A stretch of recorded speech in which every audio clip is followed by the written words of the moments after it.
Alright, welcome into the first episode of Let's Talk Soda Pop. And in this first episode, we're going to be going over the history of Grapette. Grapette is one of the more popular soft drinks. They have a really long history and a very interesting history. So let's get right to it. Grapette was introduced in 1939 by Benjamin T. Folks. The first year of Grapette showed a lot of potential.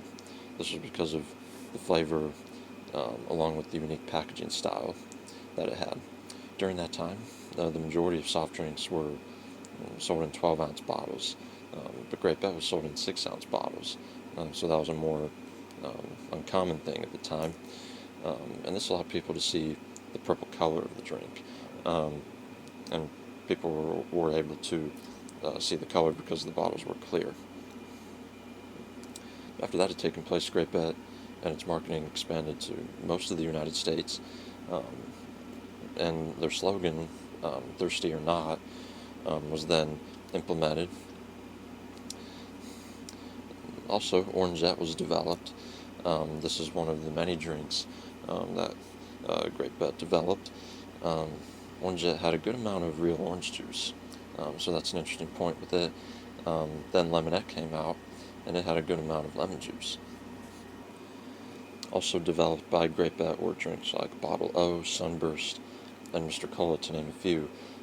Those are drinks that we'll get to in later episodes, but those are a few others that they produced. And to go along with those drinks that I just mentioned, there were a lot of others made by Grapette. There was Limette, Strawberryette, Cherryette, Raspberryette, Fruitette, so many.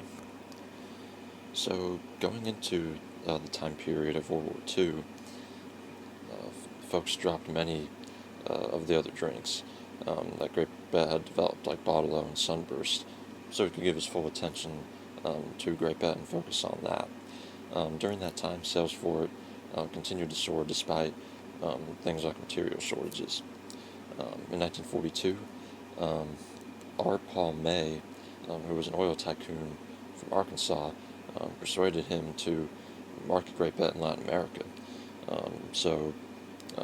As a result of that, May gave Grapette a pretty good reputation in Guatemala, not just selling Grapette, but also Orangette and Lemonette. So now let's jump ahead to 1962, when Grapette introduced Mr. Cola. A big reason for introducing Mr. Cola was so Grapette could have a drink to compete with Coca-Cola. The reason Mr. Cola was popular was because it came in a 16-ounce bottle. It was also available in 10 and 12-ounce bottles, so when people bought it, they had different options in terms of what size they wanted. Then in 1963, Limette was added to the family of drinks. Limette did not quite have the same success as the other drinks, but both of these drinks are very intriguing. They're very interesting to look into. Now, one big difference with Limette that I want to point out is, unlike all the other drinks, Grapette, Orangette, Lemonette, Mr. Cola, and even Sunburst, Limette came in a green bottle. Limette was never in a clear bottle, like all those other drinks. It was in a green bottle, just like Sprite and Team and other lemon lime drinks that came after it, Sundrop, Mountain Dew. So that's the interesting thing about that. And the time period it was most prominent was 1963 to about 1966. And a lot of the bottles that you see available right now are from that time period. Alright, so now let's go to the late 1960s. At that time, Benjamin Folks decided he did all he could with Grapette. He was ready to move on. And around that time, at the end of the 1960s, he started talking with groups that were interested in purchasing Grapette. He ended up selling the company to the Rheingold Corporation in 1970.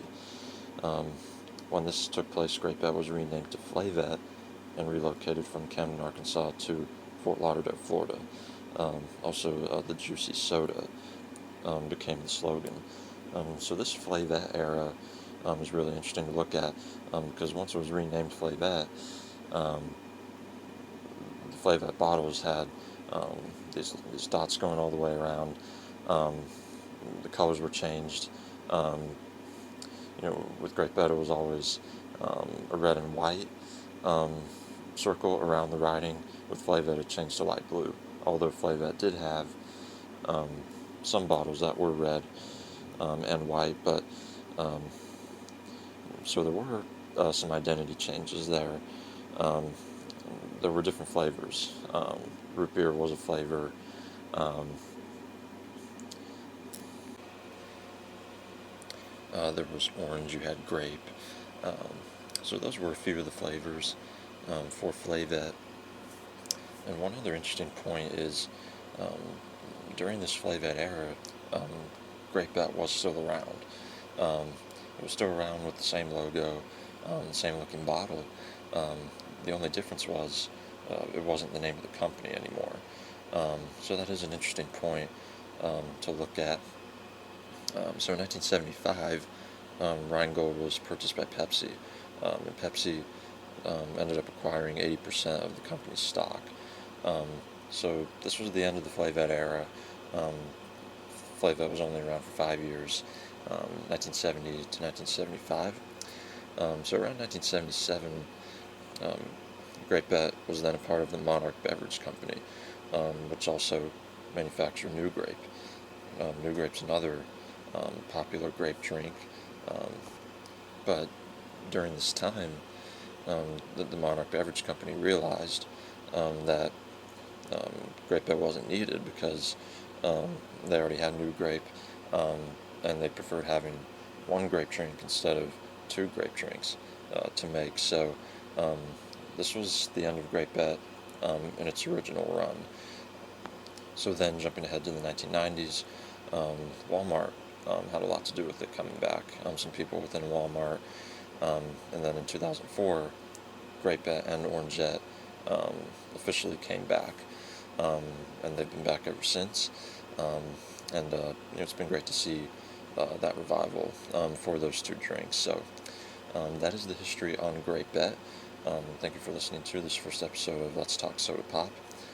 We'll be back with another episode next week, and next week we will be talking about Catawba Valley beverages. So stay tuned for that. Look forward to that, and we'll see you then.